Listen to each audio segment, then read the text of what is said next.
I gotta know about the songs. There's 2 songs in this movie that we all love so much. Where did they come from? Michael's the couple.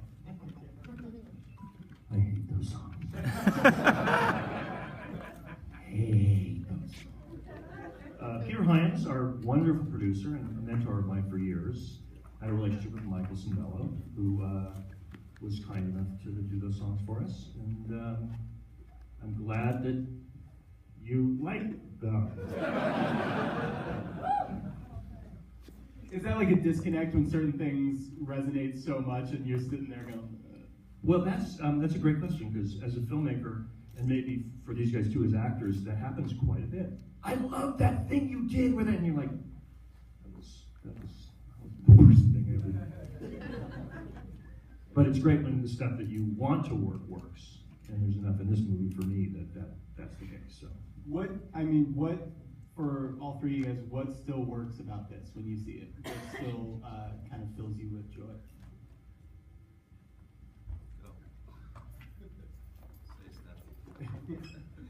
I think it's all the same. It's the feels, right? They still work.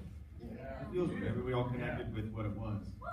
For me, as someone that was in it, it was I really, really dug the script that we read to do this movie, which was a lot longer than the movie, and then that got whittled down as we went or before, and then we even shot more. But there was so much that Fred and Shane put into the story with the kids that was a lot deeper than you see in a final version that we have.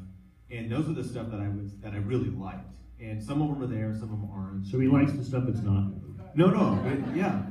I get it. I get it. No. In the original script, I have a chainsaw. In the original script that we didn't even do, because I remember the story, because they put so much cool stuff for us to do and say and know, and I dug that. It comes across anyway. I just was privy to stuff that was there.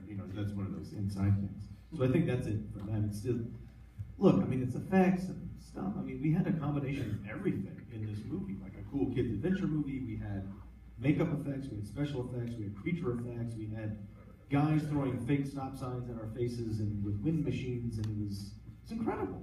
Yeah, you're riding on Dracula at the end. I'm riding on Dracula at the end, yes. Special talents. Unicycle, foreign languages, riding on Dracula. Dracula surfing. That's right. It got me into college. What do you ask? A continue of the question, what still sort of resonates for you about the film? What do you still love when you see it? This. As far as I'm concerned, when I was a kid, I did a job, and then I was done with the job, and it was fun. And Fred changed my life, and it was great. And however many years later, I get to hang out with you guys. So, for me, that's it for me.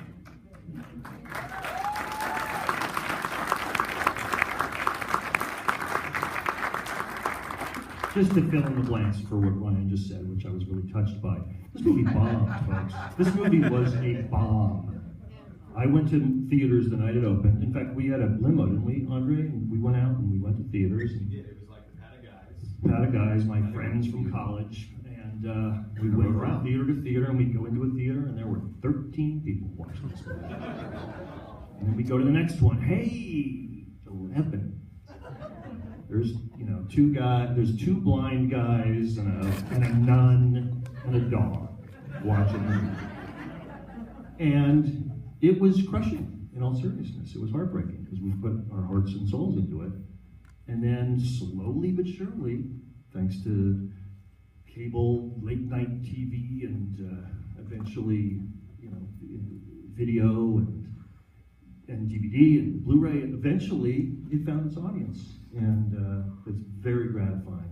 It's delayed gratification, but it's very gratifying.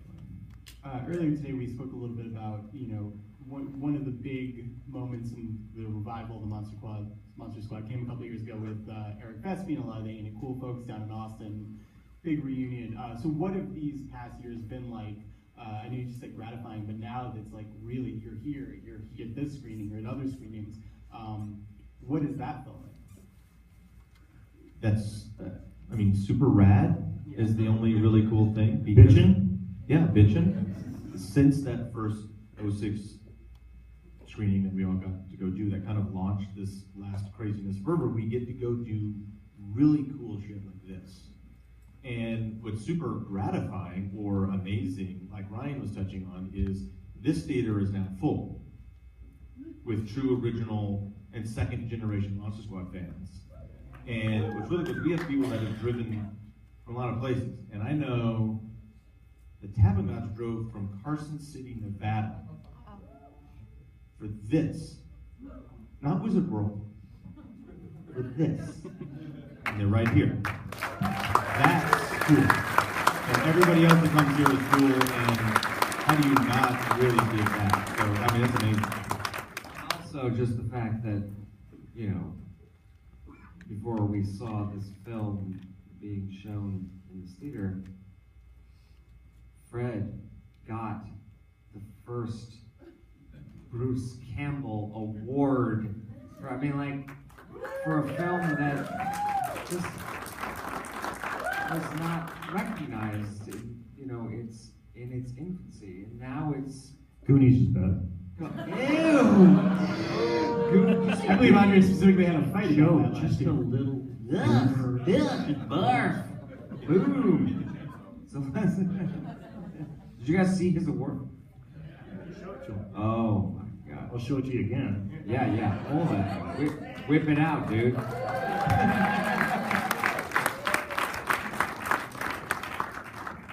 love that I'm the only guy who has this.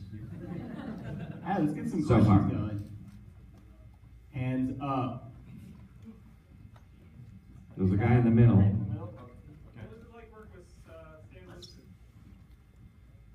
That's a you question. I'm still sad that Stan's not with us. He was a really good, he was really supportive of me and my career, and he did an amazing job on this movie, and he was a genius, and I miss him. What was the hardest effects to shoot in this whole movie? Question was, what was the hardest Hardest effect effect to shoot in the movie? Well, you know, we had Richard Edlund doing the what we then called optical effects. Now everything's digital, so they don't call them that anymore, even though you still look at it with your eyes, so they are technically still optical. Let's change the name, it'll be cooler. VFX. Visual, oh, I see. We're not optical anymore, now they're visual. We had Richard Edlund, who worked on Star Wars and Ghostbusters and The Empire Strikes Back, so I didn't really have to worry much about what the effects looked like, frankly. So I don't know what the hardest one was. Yep, right there. How was it for you guys working with the adult actors, the more established character actors in this movie that, as kids, working with those guys? It was certainly an experience, you know, kind of especially with people like Duncan and Tom Noonan, who are very craft-oriented, really good, serious actors. And we're a bunch of kids running around going, where do I stand? What's my line? And these guys are really into it. So that really kind of sets an anchor, I think, for that. And then, you know, a lot of people will be like, someone like Stephen Mock, he's fantastic. He's like such an actor guy, like, and he's so into it. He's like, you ever watch anything else that he does, you're like really pulled in with that. And if you ever act or want to act, that's what you kind of want to at least achieve at some point. You know, when you're 12, 13, 14, 15, and you're in this business and you're reading for a TV show and you show up on set, you're either good or you're not good. And the good ones get the work, or you're cute and you get the job, and they're like, you don't get a lot because you ended up not being good. And it's just a kid thing. Now, with that said, there's a small percentage of kid actors that were really, really good, and there is another 1% of kid actors of our time that got most of the work. So you just feel fortunate to do that. And I think I was fortunate enough to be in sort of that maybe top percent. If you're on a TV show, you're in the top 1%. If you ever do anything, because it's amazing odds. But to be around those guys, I mean, it's heavy duty. You know, Tom's great. Ryan, your great story with Tom and never coming out of character, and Tom, I mean, these are serious guys, and it translates. And so hopefully that picks up where, you know, we're a little more likely with that. But a lot of incredible people in the movie. I mean, Stan Shaw's great. I mean, Marion Trainer. She's perfect for every mom that you need. It's great. Steve Stevens good, and all the monsters are good, and you know, even something like Michael McKay being in The Mummy, all he does is go on this. He's great.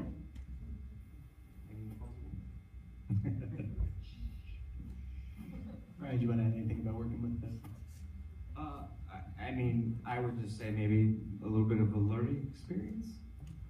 You know, I mean, I had we did a scene in the clubhouse with Tom Noonan, and we were all sort of in the scene, but then they just needed me for the, over-the-shoulder shot. And, when Frankenstein's monster says, Gary, and it was just me, and we were sitting in that clubhouse set for hours while they were lighting, and Fred was, trying to tell me what to do. And he would not break character. I never talked to Tom Noonan. I met Tom Noonan about 5 years ago. Because he wouldn't break, and it kind of made me feel like, I'm getting it. Like that's what acting, like he's an actor. So because I was a little kid, and it sort of made me feel like I'm sort of finding it. I found it through these professionals, and Fred as well. Like I started to understand acting because I was on a show called Kids Incorporated when I was younger, and like it was, it was a television show, blah blah blah. But then here I am making a real film. Like this is fucking E.T. Like we're like making a movie, and I started to learn what it meant to actually be behind a camera, and it started to make sense through those professionals. You're one of those. It's obvious that you have a lot of affection for the classic Universal monsters. Which one is your favorite, and why?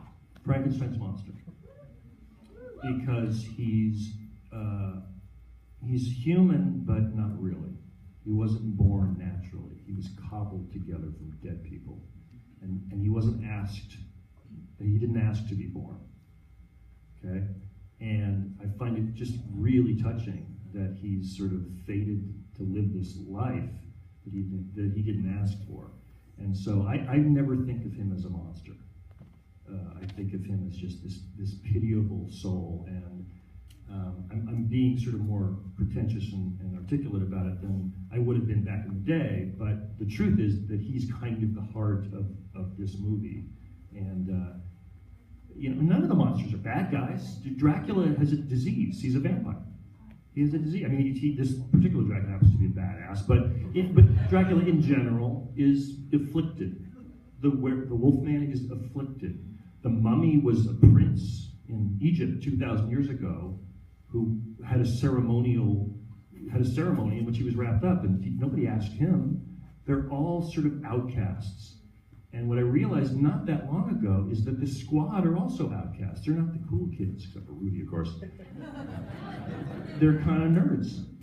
And so in a weird way, the Squad and the monsters reflect each other. And thus ended the lecture. I heard a story, or I saw it online or something, about Duncan being such a nice guy that it kind of bothered him during the scene where he hissed in Phoebe's face. I was wondering if there was any truth to that, or asshole. No, wonderful actor, wonderful guy, very talented artist, and he was very professional. I think anybody is going to feel bad lifting a 5-year-old girl up, and also we played a trick on her that might have been probably ill-advised. She was 5, and I said to Duncan, okay, we're not going to tell her that your fangs are in, and we're not going to tell her that you're wearing the contact lenses that are red and make you look like a demon from hell. And okay, let's shoot, ready, and action. So when you see Ashley, God bless her, scream in that scene, that's for real. But she survived and just had a baby daughter not that long ago. And she loves to tell that story. And because she's not here, I told her. This movie feels very teed up for a sequel or a franchise. What would you have done if there had been subsequent movies? The only idea we had was the Monster Squad versus Godzilla. You think I'm joking? I think it's a mistake. I think that the movie business right now is in a creative kind of a quagmire. I don't know what else to call it. You can't make a movie and plan on it being a franchise. I just think it's a boneheaded enterprise.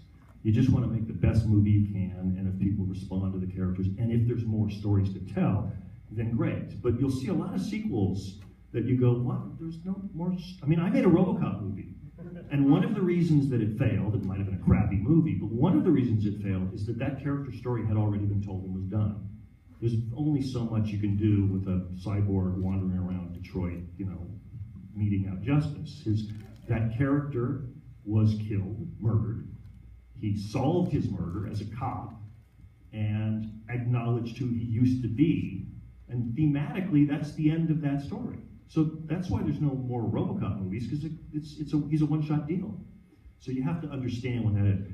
With this, Shane and I have talked about a sequel idea, and it involves these guys, these actors as the characters as they are now. Because people who love this movie saw it when they were young, so let's grow up, let's have the movie grow up with the characters. And I would be interested, if we can crack it, I would be interested in that story. It's who are these people now? And by the way, they haven't been fighting monsters for 25 years.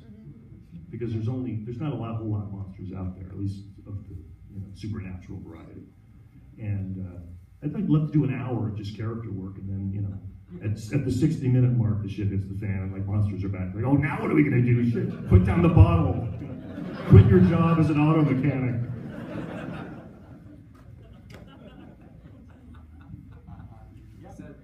I've said all this like an hour ago. So a team-up movie with the Goonies. I'm taking this over. Get the chainsaw.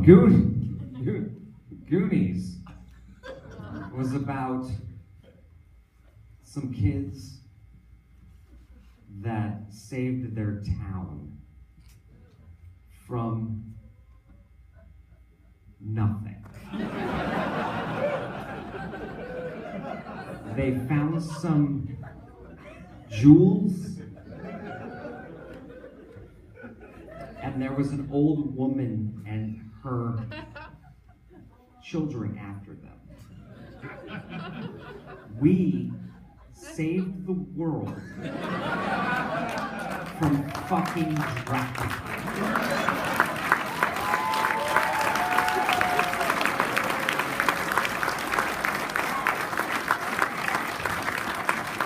Mic drop.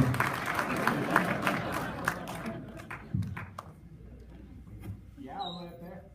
Yeah, as a kid born in '82, and when my three brothers found this film, we went to the video store and found this. It just blew our minds. So thank you. So a big thumbs up for that. But my extra question is for Fred. So I watched Night of the Creeps, all of us on Thursday night, and you said there was In this very theater.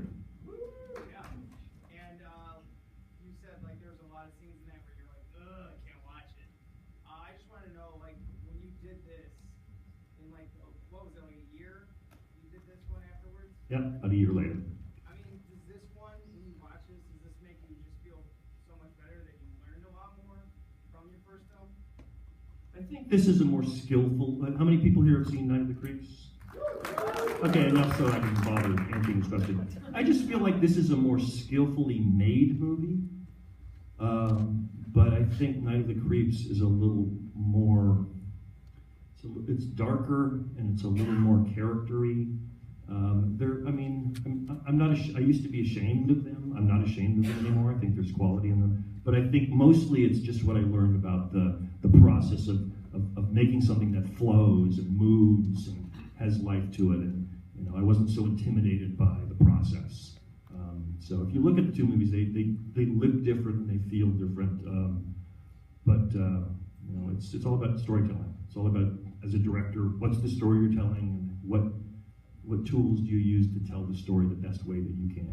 And I think in this case, I think I had a wonderful producer and a wonderful DP and wonderful actors, and I was really gratified to have all those people backing me.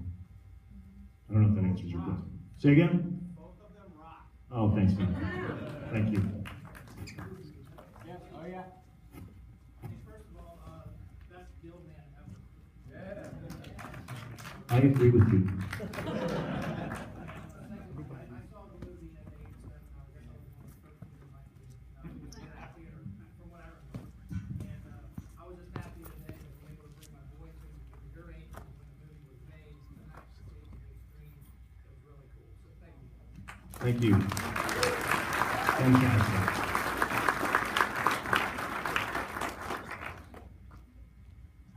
Anybody else?